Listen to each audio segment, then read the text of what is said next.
Mohon perhatian, semua untuk tenang dan memperhatikan. Karena materi akan dimulai.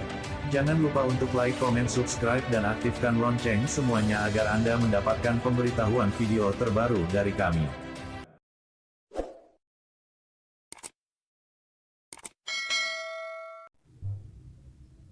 Assalamualaikum warahmatullahi wabarakatuh.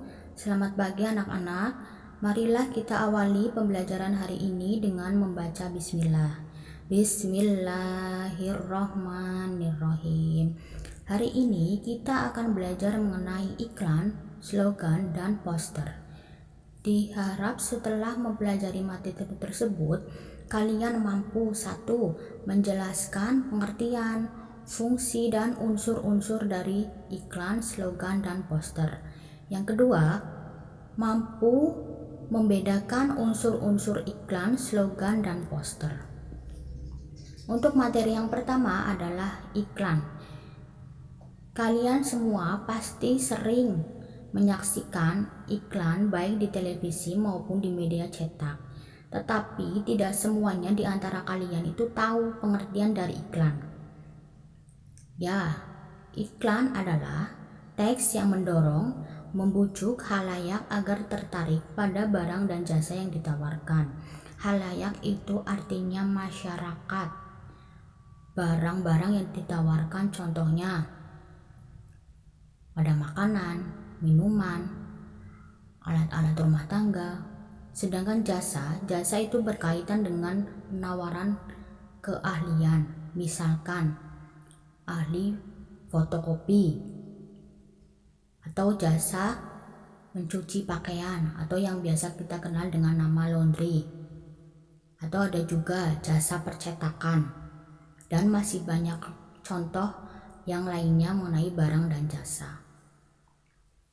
Iklan merupakan sarana yang banyak digunakan untuk kepentingan-kepentingan berikut. 1. Bagi perusahaan bisnis komersial untuk menjual barang dan jasa. Sebuah perusahaan ketika mereka memiliki atau menjual barang dan jasa, mereka biasanya membuat iklan untuk menarik perhatian konsumen agar mau menggunakan atau membeli barang dan jasa yang mereka tawarkan. Yang kedua, bagi dunia perkantoran untuk mendapatkan karyawan. Misalkan dalam sebuah kantor mereka sedang memerlukan karyawan baru, mereka biasanya membuat sebuah iklan yang dinamakan iklan lowongan pekerjaan. Iklan tersebut mereka tempelkan atau pasang di tempat-tempat umum supaya dapat dibaca oleh masyarakat, sehingga hal ini akan mempermudah mereka dalam mendapatkan karyawan baru. 3. Bagi pemerintah untuk menyebarkan informasi dan memberikan layanan kepada masyarakat. Misalkan pemerintah sedang mengadakan program vaksinasi COVID-19.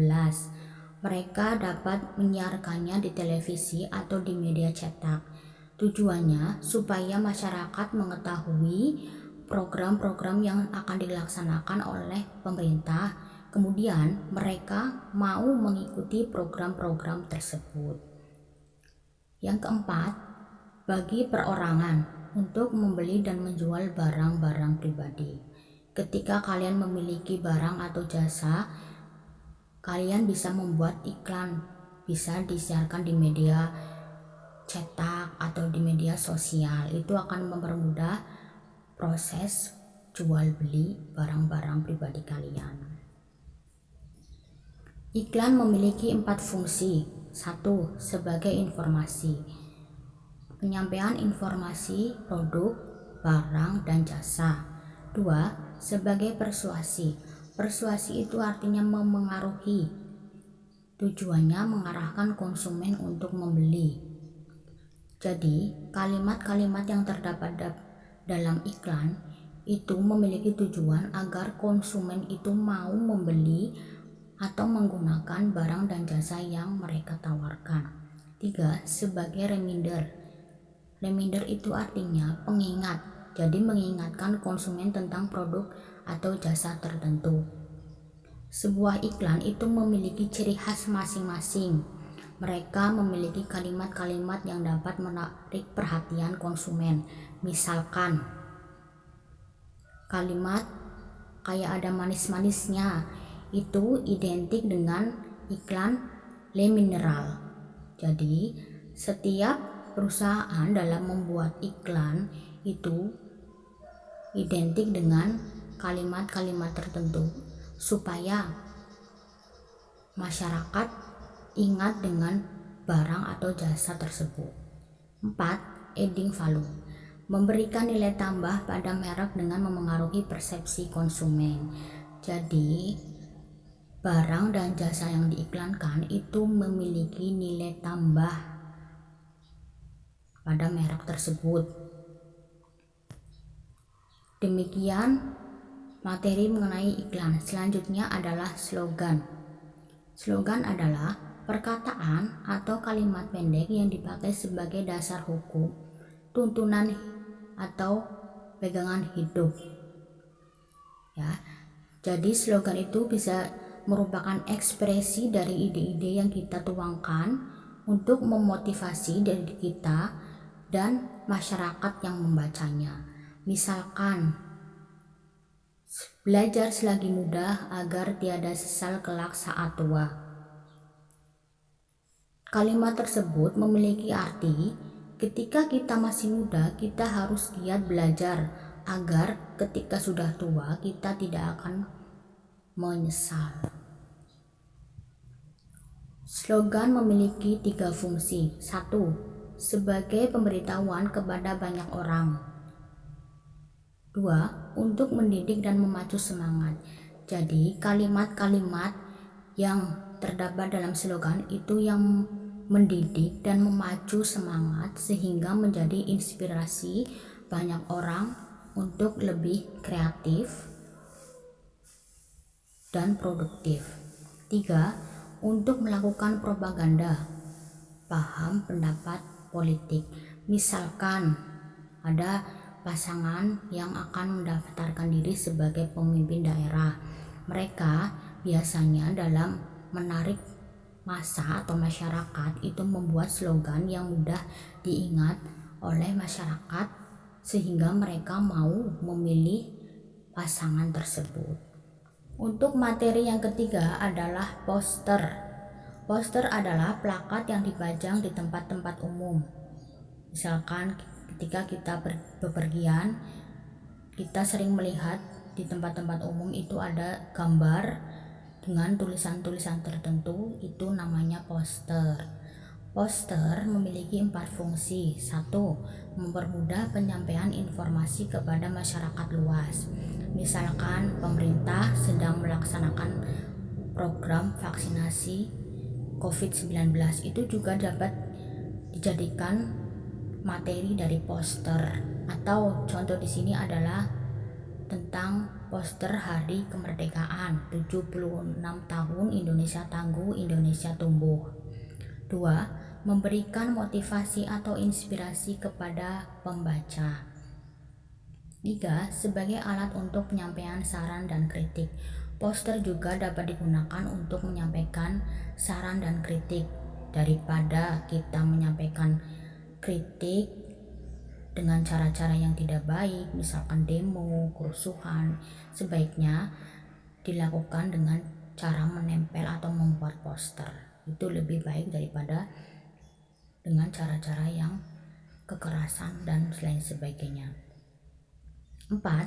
Bagi orang yang memiliki keahlian, terutama keahlian grafis atau gambar, poster dapat dijadikan sumber penghasilan. Nah, kalian misalkan memiliki keahlian menggambar, itu bisa diasah ya, kemudian keahlian tersebut dapat kalian gunakan untuk mencari sumber penghasilan.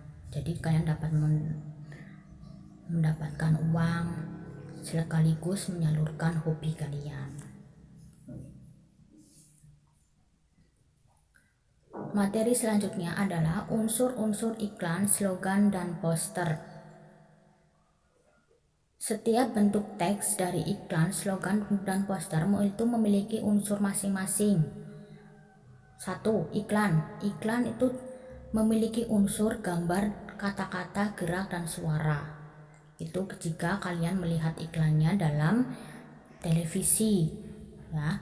Tetapi kalau misalkan kalian melihat iklannya di percetakan, itu berarti hanya ada gambar dan kata-kata saja. Yang kedua, slogan. Unsur slogan yaitu kata-kata dan suara. Suara misalkan kalian dengarkan di televisi maupun radio. Kalau misalkan kalian mendapatkan atau membaca slogan di media cetak, berarti hanya ada kata-kata saja. Yang ketiga adalah poster. Poster memiliki unsur gambar dan kata-kata. Jadi, yang lebih lengkap adalah iklan di antara ketiganya. Karena unsurnya lengkap, ada gambar, kata-kata, gerak, dan suara. Demikianlah materi pada hari ini. Selanjutnya, ada tugas yang harus kalian kerjakan. 1. Sebutkan fungsi iklan. 2. Buatlah sebuah slogan. 3. Sebutkan fungsi poster. 4. Sebutkan perbedaan unsur-unsur iklan, slogan, dan poster. Untuk soal nomor 1, 3, dan 4, kalian bisa cari jawabannya pada materi yang telah saya sampaikan.